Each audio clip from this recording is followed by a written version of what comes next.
Et ça, c'est moins désagréable à recevoir pour la personne en face? Oui. Raphaël est ma fille, elle a 24 ans et depuis quelque temps, elle s'intéresse à ma profession. Elle me pose beaucoup de questions sur la médiation professionnelle, sur les thématiques d'actualité et sur tout ce qui touche à la relation. J'ai eu envie de vous partager nos échanges. Voilà. Est-ce que je suis assez motivée pour le faire ou pas? Je dirais que lui dire merci, c'est le minimum. Tu vois.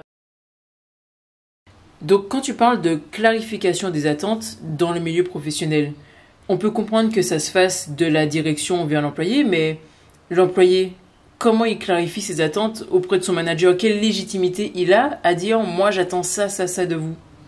Alors, tu vois, déjà, quand tu circonscris la clarification des attentes au domaine professionnel, moi j'ai envie d'élargir un petit peu ce champ-là parce que il n'y a pas de raison pour que ça soit uniquement dans le domaine professionnel. Mais effectivement, pour le moment, on peut rester là-dedans et puis après, on va voir comment on peut l'élargir à tous les champs de notre vie, en fait. Parce que dans un cadre professionnel, il y a donc un contrat de travail avec une fiche de poste. Donc cette fiche de poste, eh bien, c'est un document qui décrit d'une manière détaillée les missions, les responsabilités, les compétences requises, en fait, si tu veux, toutes les conditions de travail qui sont associées à un poste spécifique au sein d'une entreprise. Et cette fiche de poste, elle va servir de référence tant pour l'employeur que pour l'employé, parce que, en fait, elle va établir clairement les attentes. Alors, quelles attentes? Les attentes se réfèrent en fait aux objectifs, aux résultats, aux comportements spécifiques que l'employeur attend d'un employé qui occupe ce poste. Ouais. Donc, tu vois, en fait, les attentes, elles ne vont que dans un sens. Ces attentes-là, elles sont descendantes. Est-ce qu'il n'est pas possible d'imaginer un entretien entre un manager et un collaborateur où le manager va indiquer ses attentes et peut-être reprendre les attentes qui sont déjà précisées sur la fiche de poste et qu'il demande ensuite ce que son collaborateur peut attendre de lui. Tu vois ? Ouais. Ça, c'est quelque chose qui ne se fait quasiment pas. Parce que quand je pose la question à des managers, à des chefs d'entreprise, ben, tu sais, ils disent toujours la même chose que je disais tout à l'heure. Voilà, la fiche de poste est claire, je n'ai pas besoin de mettre d'autres mots là-dessus, la personne, elle est payée pour faire sa mission, point barre. Le reste, tu vois, ça serait de la perte de temps. Alors, évidemment, dans ce cas, tu vois, il ne faut pas s'étonner que les personnes soient démotivées, qu'elles ne soient pas satisfaites, qu'elles n'aient plus confiance, qu'elles résistent au changement, même quand ce changement pourrait leur être profitable. Elles vont être en difficulté pour faire preuve de créativité, difficulté pour faire preuve d'initiative. Finalement, ça va être une dégradation et une détérioration du climat de travail parce que, en réalité, les personnes ne sont pas que de la force de travail. Ce ne sont pas des machines. Ce sont des personnes qui peuvent rencontrer des difficultés à un moment donné et qui ont besoin que ces difficultés soient reconnues. Elles peuvent vivre des contextes personnels, familiaux qui sont particuliers. Et elles ont besoin que ces contextes familiaux particuliers soient entendus et soient reconnus. Et si ce n'est pas le cas, c'est ce que je te disais, eh bien les personnes ne vont pas être contributives. Elles ne vont pas s'impliquer ou elles vont s'impliquer à minima dans le projet de l'entreprise. Elles vont demander à partir dans d'autres services, etc. Mais est-ce que tu as un exemple de ce que tu es en train de raconter? Parce que, en théorie, bon, ça se comprend, mais concrètement, on sait que la réalité du terrain, elle est tout autre. Enfin, elle est tout autre, ça c'est toi qui le dis, parce que moi je la trouve assez proche de ce que je suis en train de te dire. Mais j'ai un exemple. Tu vois, je suis intervenue dans un commerce, dans les services financiers et administratifs. Et le responsable de service appliquait un management plutôt directif. C'est-à-dire qu'il posait ses exigences avec des délais bien précis et gare à celles et ceux qui ne remplissaient pas leur mission dans le temps qui leur était imparti. Tu vois, donc évidemment, les conséquences, elles sont toujours les mêmes, c'est-à-dire c'est arrêt de travail, absence, demande de changement de service, départ, etc. Personne n'avait envie de rester là, en fait. Et je dirais que les plus résistants, ils étaient épuisés. Et le manager, lui aussi, il était épuisé. Tu vois, il me disait qu'en fait, il était exigeant avec les autres comme il l'était avec lui-même. Et en effet, il comptait pas ses heures. Il rapportait des dossiers chez lui, il travaillait dessus le week-end. En fait, il était saturé, avec un sentiment désagréable pour lui. Il avait le sentiment que ses équipes ne se rendaient pas compte de la surcharge de travail que tous ces retards et ces arrêts de maladie pouvaient occasionner. Il n'avait aucune conscience du fait que tous ces éléments-là pouvaient être en lien avec sa façon de manager le service.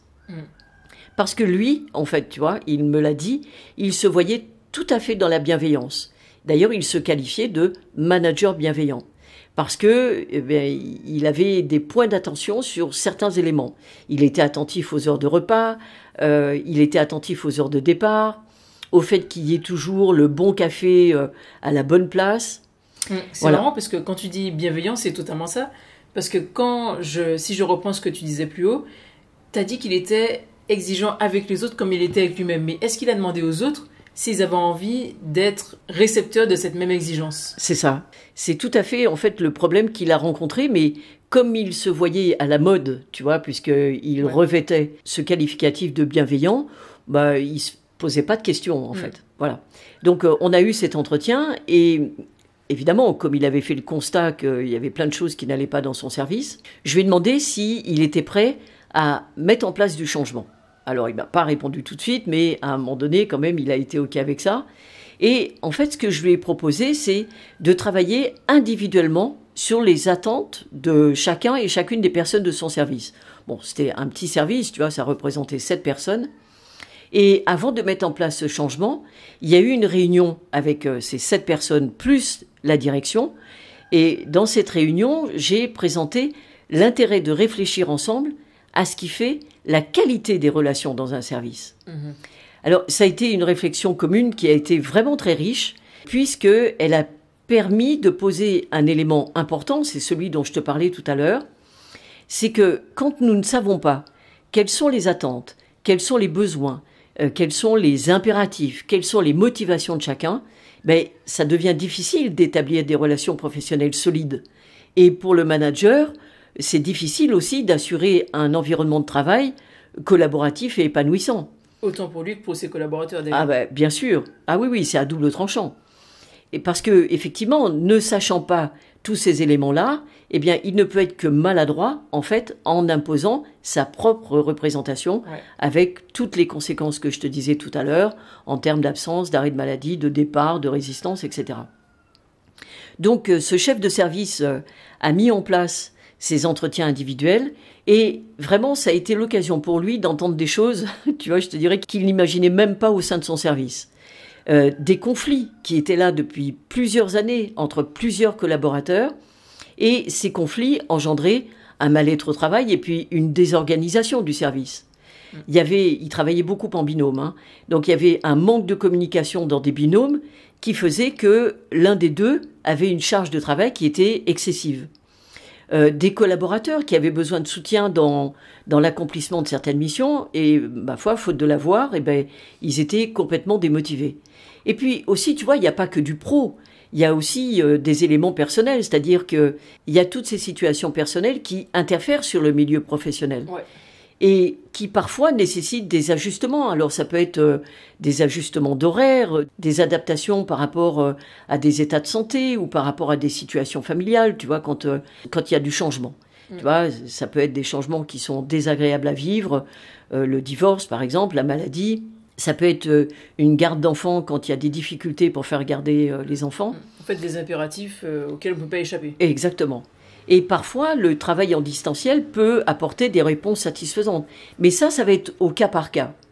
Mais je te dirais que tout ça, le manager ne peut pas le savoir s'il ne met pas en place des espaces de communication. Et ne le sachant pas, il ne peut pas comprendre les situations individuelles. Et en fait, il va interpréter cette démotivation, ces désengagements, comme de l'incompétence ou comme du désintérêt pour le projet du service, alors que ça n'est pas le cas.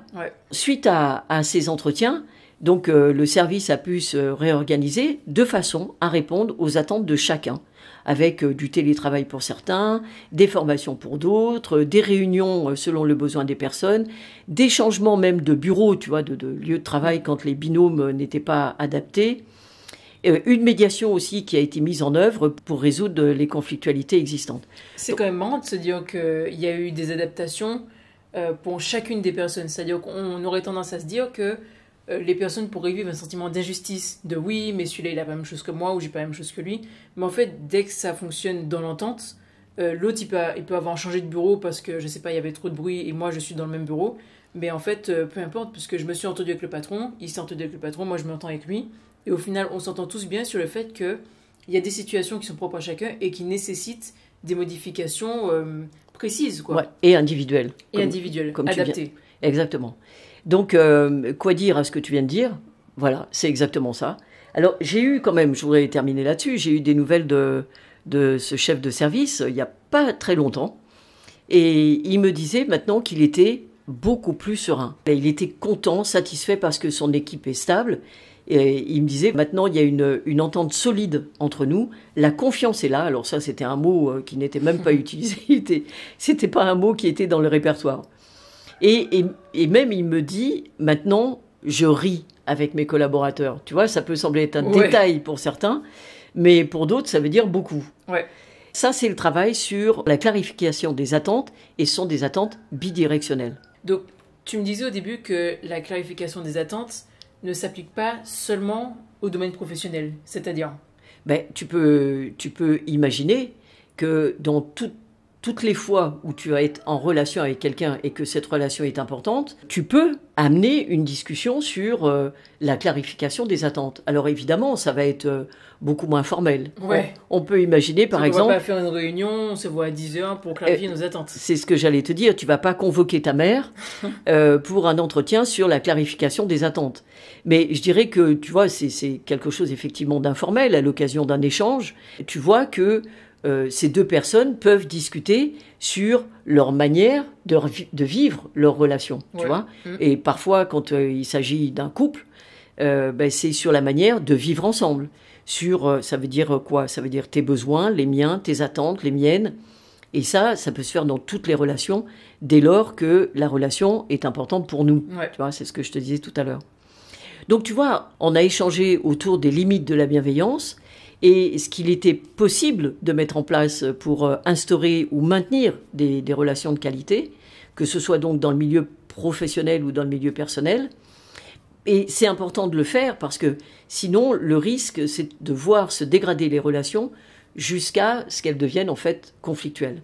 Tiens, le conflit, c'est pas mal ça comme sujet important. Ouais, surtout quand on entend que le conflit parfois est nécessaire, tous les bienfaits du conflit, alors ça...